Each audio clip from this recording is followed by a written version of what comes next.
Engrande at makulay ang pagsalubong ng buong mundo sa taong 2024. Kabi-kabila ang mga fireworks display na talaga namang inabangan.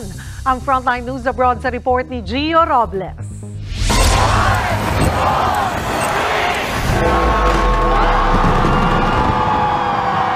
2024 na.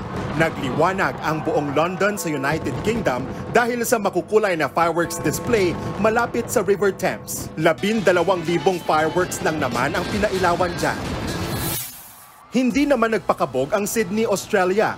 Ang New Year fireworks nasa Harbour Bridge. Meron ding mga pailaw sa Sydney Opera House. Tumagal ng 12 minuto ang fireworks display na may higit 36,000 pailaw.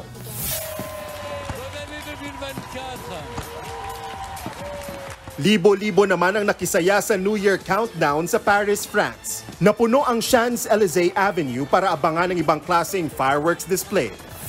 Pinailawan din ang Burj Khalifa sa Dubai, UAE, ang pinakamataas na gusali sa buong mundo. Pagpatak ng alas 12, nagsimula naman ang kamangha-manghang fireworks display sa paligid ng gusali. Hindi rin nagpahuli ang Taipei 101 Tower, ang pinakamataas na gusali sa Taiwan. Colorful World ang tema ngayong taon bilang simbolismo raw sa pagbabalik normal ng mundo matapos ang pandemya. 16,000 fireworks ang pinailawan na tumagal ng 5 minuto.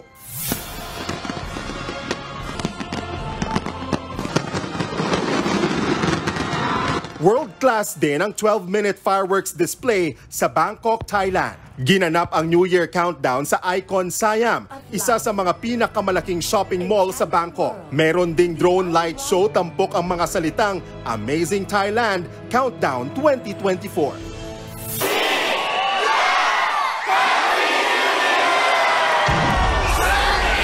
Makukulay na fireworks din ang sumalubong sa 2024 sa Hong Kong. 12 minuto rin tumagal yan na ginanap sa Victoria Harbour. Ito na raw ang pinaka-engrandeng New Year's Eve fireworks display sa Hong Kong.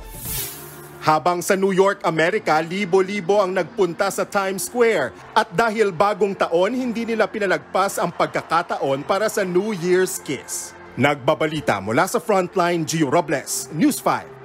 Mga kapatid, Julius Babaw po.